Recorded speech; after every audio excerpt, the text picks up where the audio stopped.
abstract.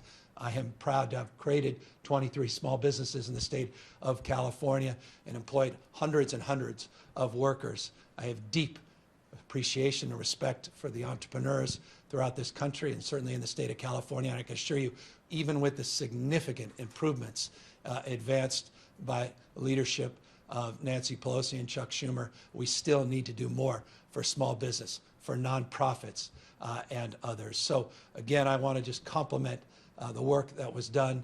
We are very supportive here in the state of California of advancing this bill and having that stimulus do the work that we are all hopeful it will do in real time. We've had wonderful conversations, by the way, to that end. Just got off the phone with Senator Harris, who's been an extraordinary leader for our state, working hand in hand with our partners throughout state agencies, local agencies, and nonprofits to work to delineate exactly what we needed to prioritize. Senator Feinstein accordingly, and I can't say it enough, the incredible leadership of Speaker Nancy Pelosi. But when we talk about unemployment insurance, we talk about a $600 increase beyond what states are already providing on a weekly basis for the next 4 months. That doesn't mean much when you are facing the burden and the costs associated with, for example, your mortgage. Residential mortgages being top of mind, I imagine, for families all across not only this state but across the country. Over the course of the last few weeks, we've been sitting down with banks large and small, credit unions large and small throughout the state of California, and been in contact with national bank and CEOs around the United States. I personally have had conversations with the heads of J.P. Morgan, the head of U.S. Bank, Wells Fargo, a number of other of our nation's largest institutions, and state banks like East West Bank here in the state of California. Some 200 state-chartered banks and credit unions have committed to the state of California that they will provide forbearance on foreclosures and on mortgage payments. That is significant. But the nation's bank, we were encouraged to do the same.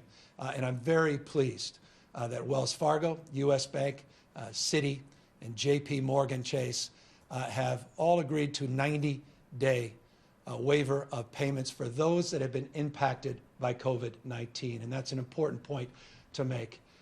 It is significant that we have some consistency. It's significant that we don't have a patchwork, one bank to another. That's what happened in 2008. Credit unions doing one thing, banks doing another, state banks doing something altogether different. So we wanted to engage our nation's largest banks and see if we create some continuity, some consistency across their ranks. And 4 of the 5 largest institutions committed to just that 90-day. Unfortunately, Bank of America did not publicly commit to that. They just committed to 30 days. I hope they will reconsider and join those other banks that are willing to do the right thing by at least extending that commitment to their customers for 90 days.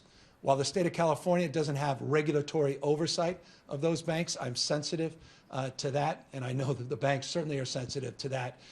They are also recognizing the sensitivity to their customers, not just on the issue of being able to pay their mortgages and having a grace period for 90 days, but also on credit ratings.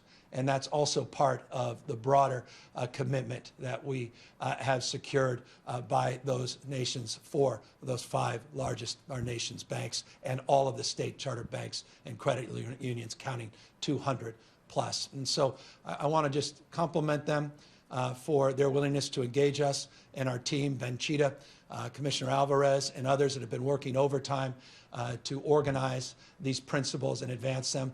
We're working on additional issues and get continuity and consistency on ATM fees, on overdraft charges as well, and we'll be announcing more details on that in the coming days.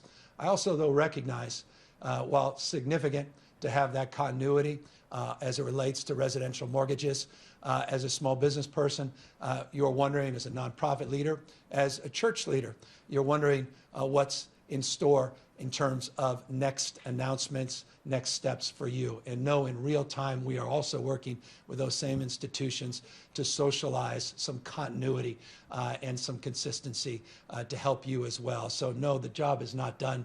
We're not naive, but we think this is a significant announcement. It's not just a release.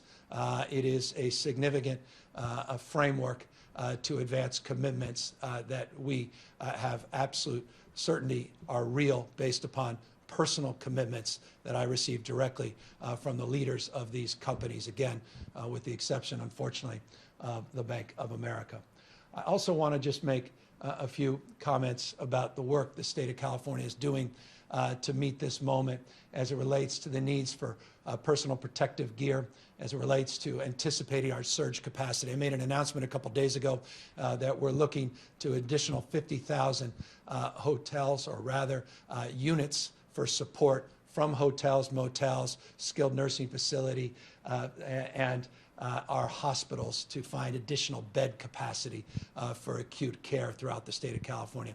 In terms of that 50,000 number, 30,000 was going to come from an increase of capacity within our hospital system, roughly 40% increase in their capacity and their footprint, and the rest would come 20,000 from the state of California.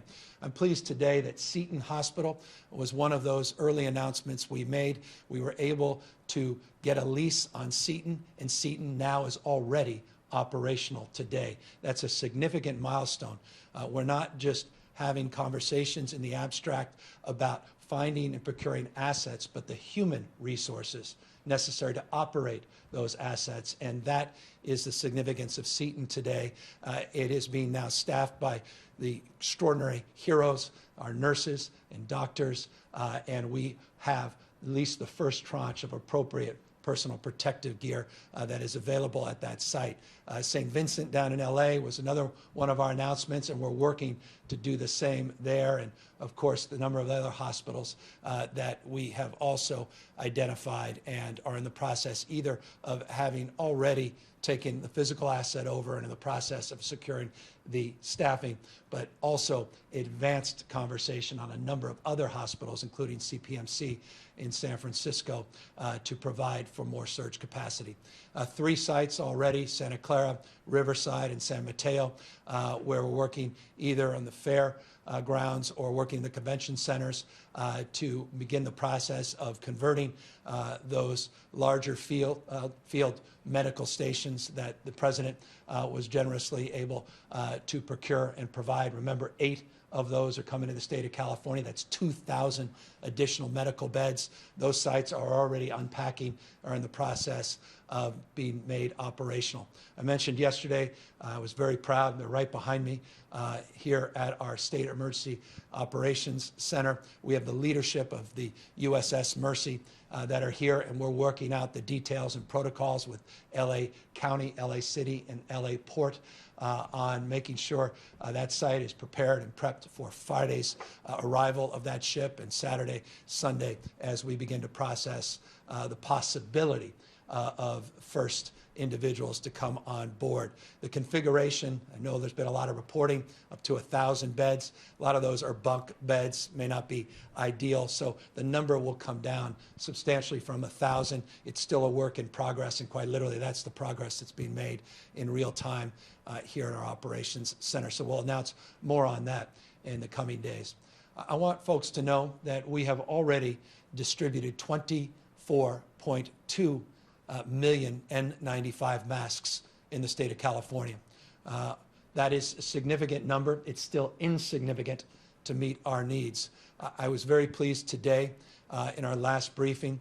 We have now secured literally 100 million new N95 masks, which is not insignificant, but again, still requires us to secure and support additional procurement efforts. But that's good news, and for those healthcare leaders that are demanding more and deserve more, I want them to know when those get off the docks, when they get through the airport and customs, we're going to get them out as quickly as we humanly possibly can.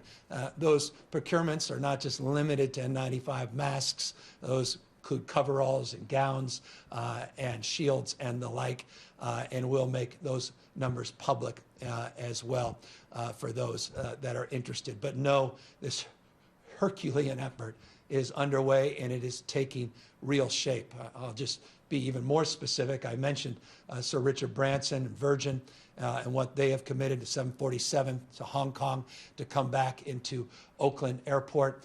There's 1,095,000 masks that are part of that manifest, 150,000 testing kits that are also part of that manifest. This is all hands on deck, or at least on board, specifically to that 747. It's just indication of the work that's being done.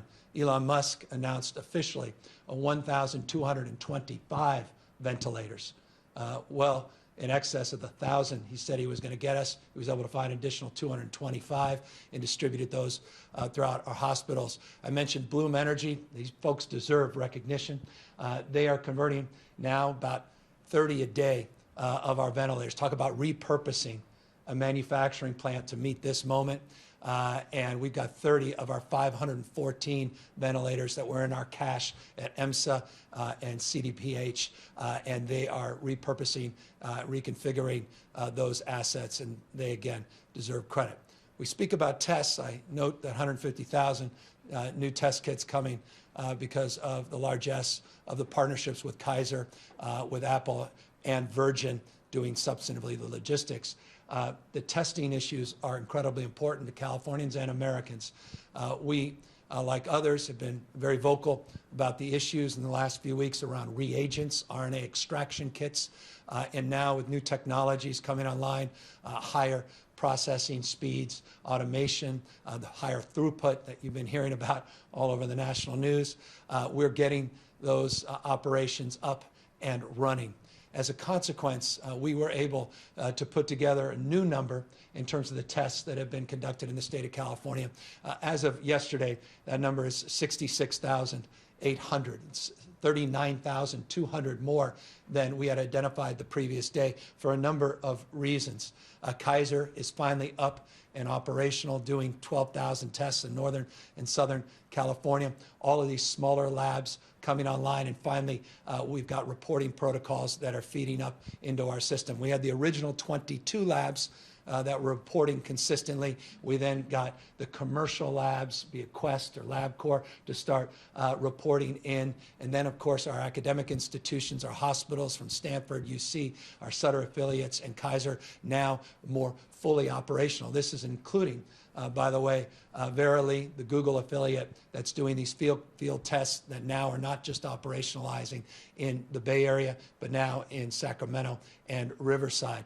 So more is being done in that space, but let me acknowledge in the outset, 66,800 tests is not enough, and it's not enough for a reason that I mentioned yesterday, and I'll report again today.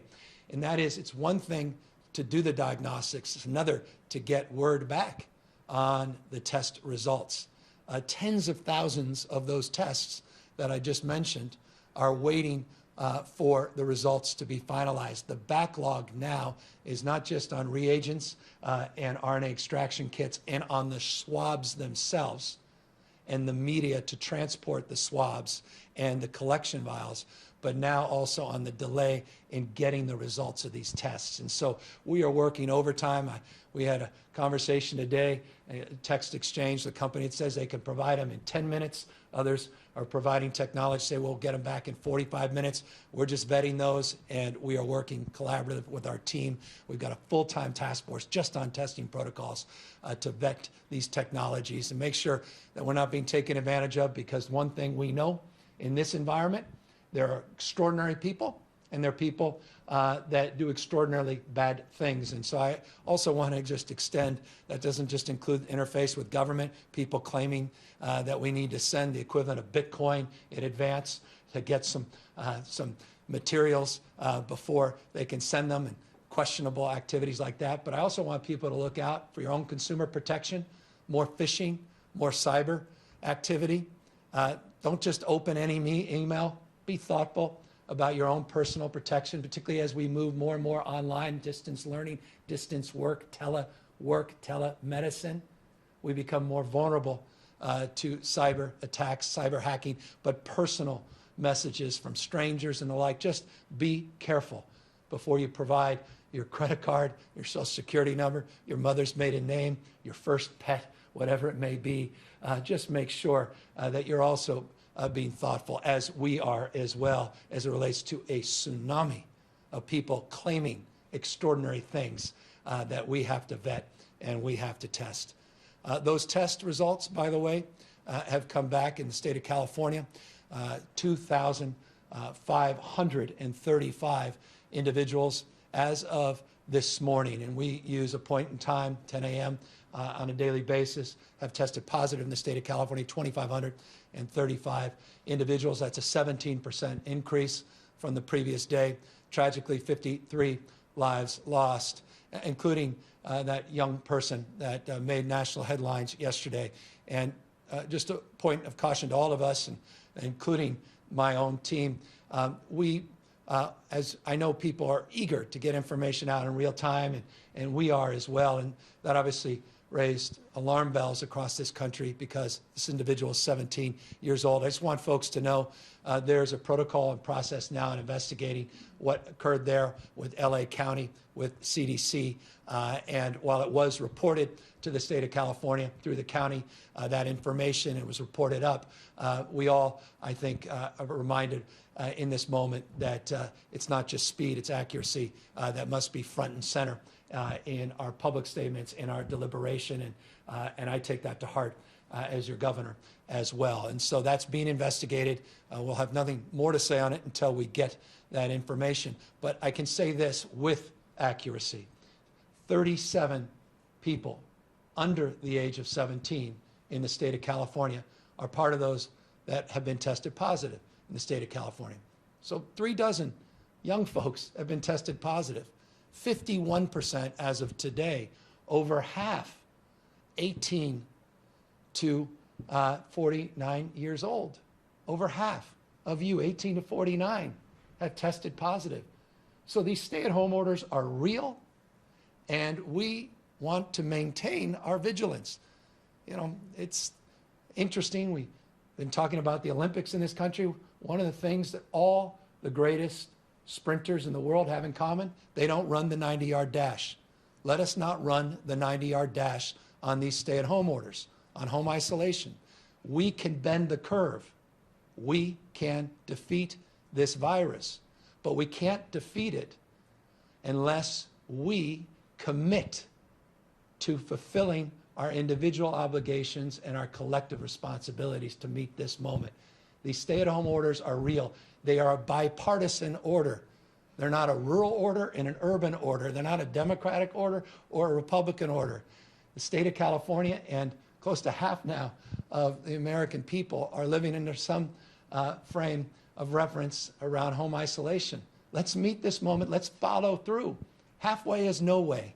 It is absolutely incumbent that we take seriously these orders. We're already seeing a little movement, even in the state of California, and we just want folks to make the appropriate movement for essential business, essential support and services, and with intention, go outside, not to congregate. And it's not just social distancing. I think in many ways that's a misleading frame. It's physical distancing that we're after. In some ways, you shouldn't be socially distant from others because we're using different mechanisms to which we socially can engage. It's physical distancing. I'm just trying to use language that, you know, if I had a teenager, I have 4 young people, kids, but they understand physical distancing more than they understand social distancing. So for the younger folks out there, physically separate from others and strangers. Don't mix, and don't think for a second that we're a day or two away from lifting that order. We're not. We're not even a week or two away. California can meet this moment. We've been leading in almost every category, and other governors have done an extraordinary job, and all of them deserve credit to some degree or another. And I'm proud to be part of those 50 state governors and their leadership. It is demonstrable, and we are sharing best practices. But it is also incumbent upon us, having just left a conference call with a number of governors across the state, that those best practices include following through on these orders and directives so that we can get through, maximize the short term so we can minimize the long-term impacts. and you have to focus on economics by focusing on health first. And we must focus on meeting this health crisis so we can ultimately address the economic challenges that are self-evident in the stimulus package and in my admonition that it still needs to go farther for individuals and people into the future. Final point, I was very pleased today. We got our new number, homeless individuals that have the capacity now to get more support and resources. We talked about 2,400 beds that were made available for homeless individuals. In some counties, they're not just using them for the homeless, but they have the capacity to do that. We now have 4,305 hotel rooms in our portfolio, and we're making those available all across the state in real time. And thank you to LA, and thank you to Sacramento. They have identified the exact sites of where the trailers will go, and we're getting those 1,305 trailers. I said 1,309. We lost 5 trailers. That's another conversation, but I want to be precise and specific. We have over 1,300 trailers that will be going out, and as soon as those counties provide more information, we'll get those support services out. So I just wanted to mention that as well. So that's, in broad strokes, an update on a number of issues, and I just continue to be very proud of our hospitals, our nurses, our doctors, our frontline employees that are doing an amazing job, including those that work for the state of California that are meeting the moment, from our budget team to other agency directors that are struggling to keep up but are doing their best under very challenging circumstances. So with that, we're happy to answer any questions. Los Angeles Times. Governor, hi. Thanks for taking my question. There are some housing advocates and state lawmakers who have called for a statewide moratorium on evictions of renters. And I know before you put out a directive encouraging counties and cities to look at that, but the complaint is that there's a patchwork of policies. It's not really consistent. When are you going to address that, and do you support a statewide moratorium on evictions, and why haven't you called for that? Yeah, so for 3 days in a row consecutively, I've said the following. Let me say it on the 4th day. We are very concerned about what's happening or not happening at the local level. We reserve our right, as I said when I put out the first directive, to clarify the legal authority of local government. That was not clear before that executive order came out, to advance their own moratorium on evictions, that if we don't see things materialize and manifest in very short order, we'd reserve the right to look at a state overlay. I said 2 days ago, in addition to what I just told you, I said that we have a team reviewing the legal parameters related to that issue. Issues are much more complicated than they may appear. For me, it's practice, not promise. And so we're looking at takings clauses, issues related to law, intended consequences, and the team is working overtime to work through those issues. When I have clarity on those legal parameters, other states I know have done versions of this, but the state of California has its unique set of circumstances. We will provide clarity, and I will be very direct with you on the answer. Those same individual legislators that are writing that public letter have directly contacted me, so I am already, quote unquote, in receipt of their point of view and well aware of that anxiety. I also am very proud of the announcements I made today as it relates to residential mortgages. I think that is a significant step, and I hope it's also a demonstrable example that we mean business at this moment, and we are leaning in to meet this moment, and that is another area where I can assure you we're leaning in, and hopefully within the next day or two, we'll have absolute clarity on next steps. Doug Sovereign, KCBS.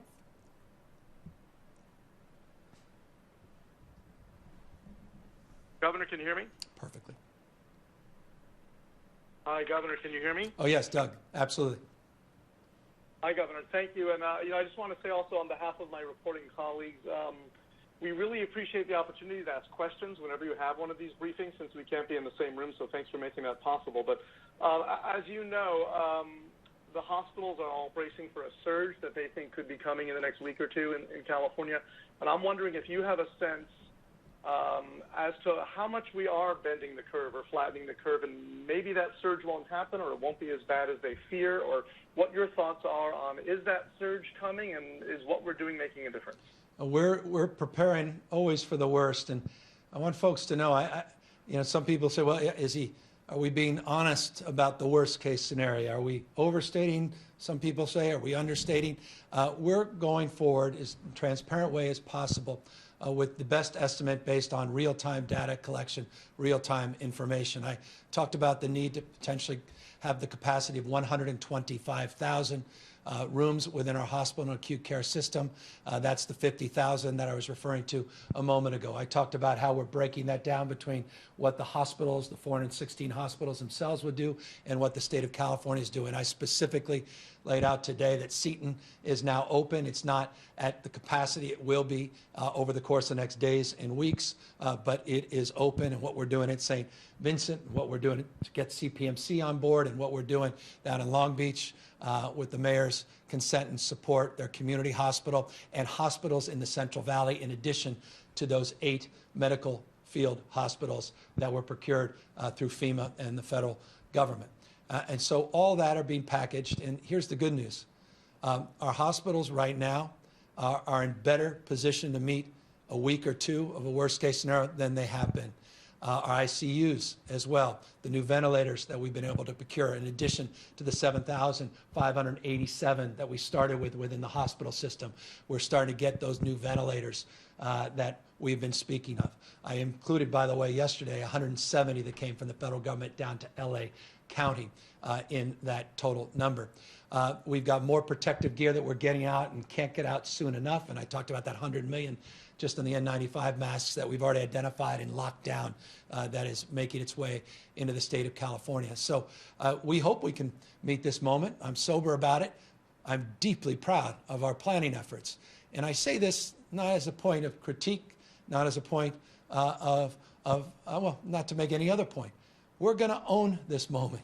I'm not interested in pointing fingers and abdicating responsibility. We're going to own this moment. We need help wherever we can find it, but we're a nation state, and we are resourceful beyond words, and we're going to meet this moment. And so I say that to answer your concern of your question. The subtext of it is, if we see things doubling every few days like they have in New York, I feel like we're getting these assets in place so that we can at least buy ourselves some time as we procure all of these other resources in real time. Adam Beam, Associated Press. Hi, Governor.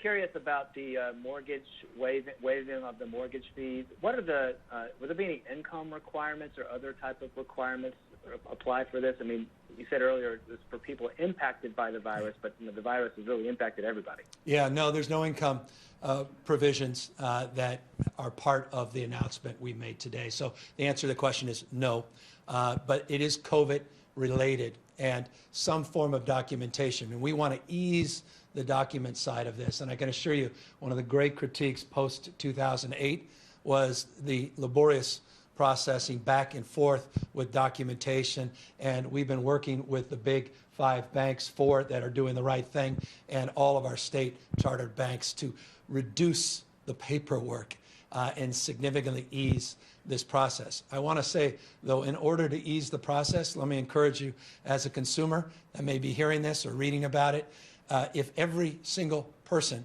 with a residential mortgage makes a phone call at the same time to their bank, those call centers will collapse. So I hope folks take a little bit of time, pause, get their documents in order, put everything together so that when they do make those calls, someone A, will answer that, and B, that they'll answer that in a way where you can get the response you want without having to spend 10, 20, 30, 40 minutes on hold or in a conversation. So I know the bank CEOs were quite candid with me about concern around surge, and I expressed deep appreciation about that just with our unemployment insurance call volume, which has been overwhelming, and I hope consumers will consider that as well.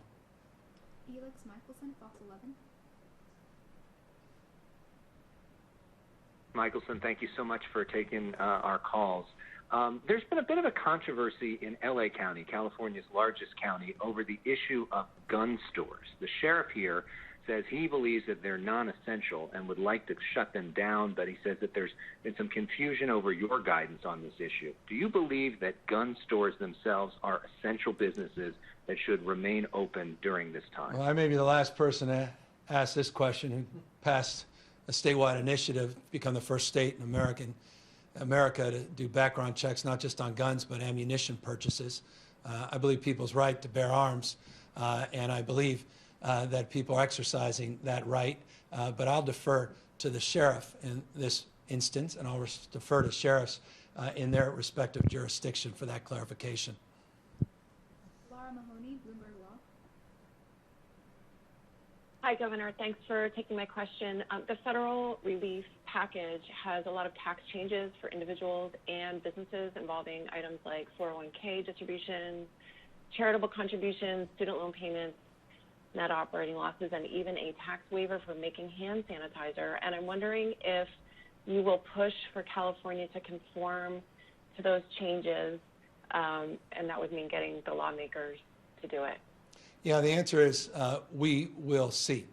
We are in quite literally real time processing the details and nuances and translating into the state budget what this federal support looks like in a granular level. We'll see where the gaps are. I've expressed concerns that even with the substantial increase in unemployment insurance benefits, it's still not going to be good enough for millions of Californians. I've expressed concern about the small business supports and the like. So we will process that. We will make an assessment and determination. I should just note, while we are a nation state that was running surpluses up until a few weeks ago, and record reserves and bond rating that had increased on multiple occasions because of the fiscal prudence and the economic vibrancy of the state, the economic impacts to the budget were self-evident yesterday when I announced basically a baseline budget into the new year that will impact the budget proposals that we advanced in our January numbers. And so it gives you an indication that we will have to look through this very thoughtfully and process each and every example. But committing to conformity across the board is not something at the moment any governor, humbly, I submit, should do, and I certainly won't until we get those facts. Ashley Zavala, Com 4. Hi, Governor. I just wanted to check in because I know last night you said you would have hospitalization or recovery rates as it relates to California's numbers, and just seeing if you had those today. Yeah, it looks like we're going to get them this afternoon, but Dr. Galley can talk a little bit more about that. And forgive us starting a little earlier than we had anticipated yesterday. Doctor? So thank you, Governor. We continue to work with our hospital partners and health delivery partners to clarify our data. We know we're tracking some of the hospitalizations for COVID-19 patients and those in the ICUs. We want to give the public a complete picture across the California, not just in those hotspot areas that we've been tracking, and we expect to have those through our many partnerships over the course of the next couple of days so the governor can keep the public abreast of the situation in our facilities. Yeah. So we were hoping to have those numbers this morning, but we'll get those as quickly as we can. Again, in the spirit, I have estimates. I don't like the estimates. We're going to get clarification on some of these numbers and get the specifics. And until I have that, we're going to hold the current ones back. Alexei Kosef, SF Chronicle. Hi, Governor. Could you please clarify why the reported number of tests seems to have tripled from yesterday? What is the... Well, this is exactly what I told you would happen over the course of the last number of days. We have been getting all of the new testing information back from some of the largest providers of tests in the state of California. I was very specific a moment ago. You heard me discuss specific number, 12,000 tests that came from Kaiser, both in Northern and Southern California. That is one example. Kaiser just came on board. A number of other providers just came on board. And the collection protocols, when a new provider comes up, we've got to engage them, and we've got to give them the guidance on exactly what we want. A lot of new providers, small labs, only submit positive tests, not just negative tests. And a lot of folks are sitting on paperwork. So there's quite literally dozens and dozens now of these providers all throughout the nation state of California. And so those protocols are being advanced each time someone comes online. We're making sure that they're in line with our collection data. So over the course of last week, we've been scrubbing all of those and getting down into some of the smallest collection labs in order to make sure that everybody is on the same page. I should note those numbers will continue to lag because in real time people are coming online with new testing technology and the like. But the spike was exactly what we anticipated, and it was 39,200 more than yesterday's numbers, and it's about in line with what we expected, but it is not good enough. We want to see more tests in the state of California, smarter, more targeted testing, more community surveillance. It is critical that we do that, and we are being very bold in some of our discussions around procurement of new technologies, and we are committed to making some very significant advancements, not just waiting for federal supports in this space, but to take more aggressive actions as new technologies are presenting themselves in real time from around the world, and we are currently vetting them to consider the procurement of those technologies. Hannah Wiley, SACB. Hi, Governor. Thanks for taking the time to talk with us as usual. It seems like school districts have many different plans to keep kids learning, but has there been any guidance from the administration on uniform K through 12 instruction, or have your advisors for these districts, or have your advisors offered any assistance to these districts to handle the new normal of online instruction? Yeah, as you recall, many days ago, through the direction of Linda Darlene Hammond, our Superintendent of Public Education, Tony Thurman, my own team led by Ben Cheetah and others, we put together a strike team, a task force.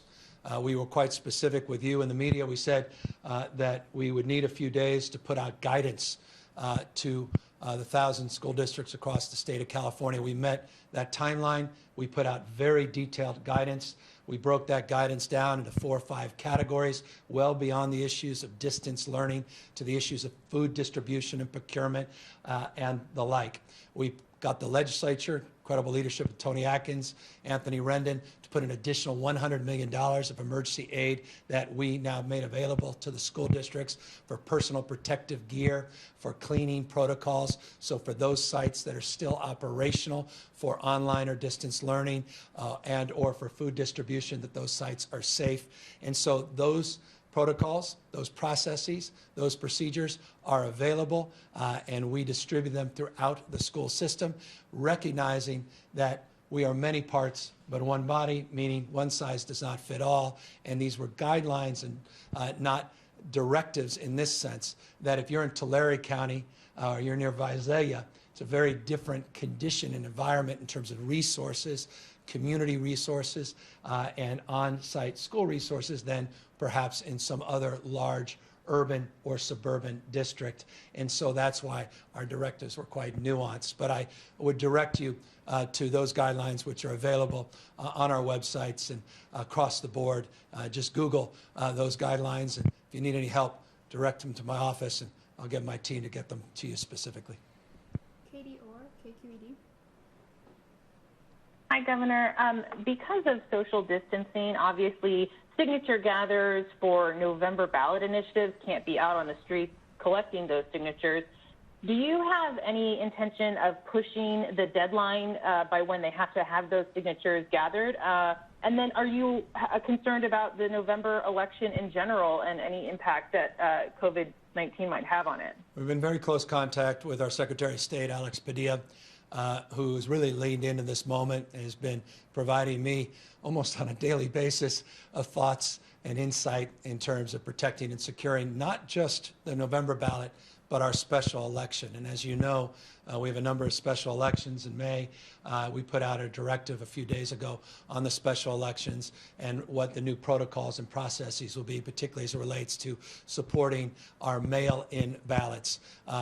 Alex Padilla is doing just that more broadly at a scale in the November election, and we're scoping those things out, helping him resource ideas in terms of the magnitude of what that means. Of course, he's working county by county with district election offices to make sure that their needs are met as well. So just know that process continues. As it relates to signature gatherers, let me get back to you on that. A number of people have inquired about that, not surprisingly from the industry, and it is an industry, these collections. And we've got many things we're processing. That's one of them, but I don't have any new information to provide you at this time.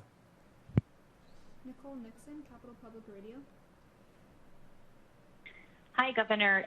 You've talked about some of these new test kits coming in from overseas. What areas are most in need of those? And is mass testing something you still want to see? Is something that could still be feasible? Yeah, as I said a moment ago, we want to significantly improve our community surveillance testing in the state of California, more targeted testing. We have to change the nomenclature on testing. It's not just about the numbers. It's about what, where, when, and why. What's the purpose? What's the intent of the testing protocols? What are we trying to ultimately achieve beyond just diagnostics for critical care needs, which is a medical need, which self-evidently is a top priority for people with symptoms, people that have presented themselves in our hospital system, people that are in vulnerable populations, those with issues obviously related to previous conditions and obviously age. But we really want to start testing and retesting people. And this is an incredibly important point. Just because you had a test that's negative doesn't mean the next time you get a test, you're going to be negative. Just at that moment, you're negative, but moments after the test results come back, you may be in a position where you are saying, well, I guess I'm fine. Now I can run around and go on a nice hike and run into people. You may need to be retested. Also, we want to test people not only multiple times, broadly in terms of the mass testing protocols and procedures, which ultimately is the goal to the question that you asked. But we want to keep retesting people that have recovered so we can learn more about the specifics of their experience. And the sum total of that data will be profoundly important. You're seeing that around the rest of the world. A lot of those technologies are being presented in states large and small, and obviously to the FDA and to the federal administration and their task force led by Vice President Pence. And also they're going direct to states like ours with very specific technologies. I should extend those technologies aren't only swab-based, aren't only on the base of how current specimen samples are being provided. People are coming in with all kinds of novel testing strategies that don't require that are blood-based. Others are looking at protocols and therapeutics that aren't even traditional dosages that may actually include stem cell capacity. This is the center, and I encourage the press, really, this is an opportunity to lean in. This is the center of the universe when it comes to biotherapeutics, bioinnovation. We are the birthplace of biotech, the state of California. I remind you, Gilead and Genentech, founded in 1979 here in the Bay Area. They're headquartered here in the state, working with the finest research institutions in the world, among the finest in the world. And so there's a lot that's happening in this space, a lot of deep trials that have already been advanced, CEDARS, USC, Stanford, not just our UCs. And we've been having just wonderful and dynamic conversations around what's happening in that space, but it also includes the testing space. And I can assure you our commitment is to massively increasing the testing capacity, protocols, procedures, and targets. Final question, Jeremy White, Politico. Hey, Governor, thanks as always for talking to us. I just wanted to follow up on Hannah's question about school district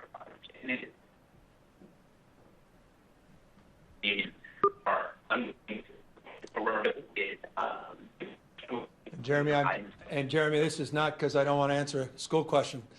Literally, you're breaking up. I'm sorry about that. Let's try to get back to you. Why don't we offline get back to you, Jeremy, specifically, and let's have one more question if someone else is on the line. Anita Chabria, LA Times. Hi, Governor. Thanks a lot. Can you give us a little bit more insight into the numbers that you have that your modeling today is based on? I understand the limitations of the testing, but you have doubled hospital beds. Are you looking at doubling rates? Are you looking at how many positives we have percentage-wise? What do you know about how the disease is moving through California? Yeah, no, I'm going to leave that to Dr. Galley, who's running all of these protocols, and he can talk more specifically about that.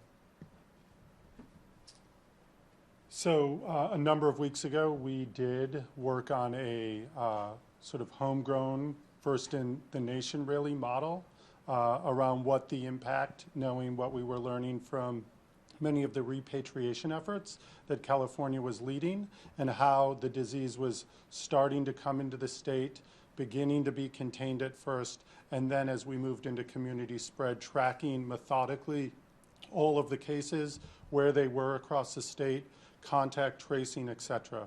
Using that information, refining our model, inviting our academic partners, not just here in California, but from across the country and the globe, to begin to refine that model and build it around our current data.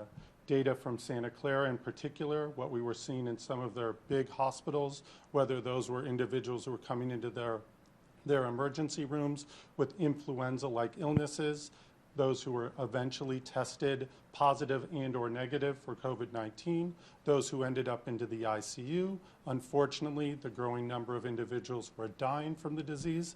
And we take that information every single day with those initial rates of globally incorporated attack rates, what we were seeing in other countries, and we continue to build our model.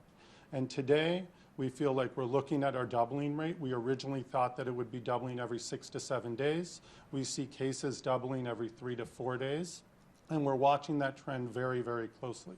And the critical information that the governor has said he will get the public on number of people in the hospitals, number of people in ICUs, and the overall testing rate and the rate positive is going to continue to allow us to refine this model and work towards whether that 50,000 number in surge capacity that the governor has tasked us to create for the state of California with our wonderful partners. Is that enough? When do we need it? And we are on track given our current estimates of where we are. We believe that through the ongoing refinement of those numbers, looking at whether the social distancing efforts across the state are working, understanding what the trends are, not just in those hospital rates, but things like call centers for colds, fever. That helps us model this as well. And we're watching those trends. The governor mentioned. It is decisions, not conditions, that determine our fate and future. And it's a sum total of millions of individual decisions. And that's why we can't let up on the good decision making that we've seen.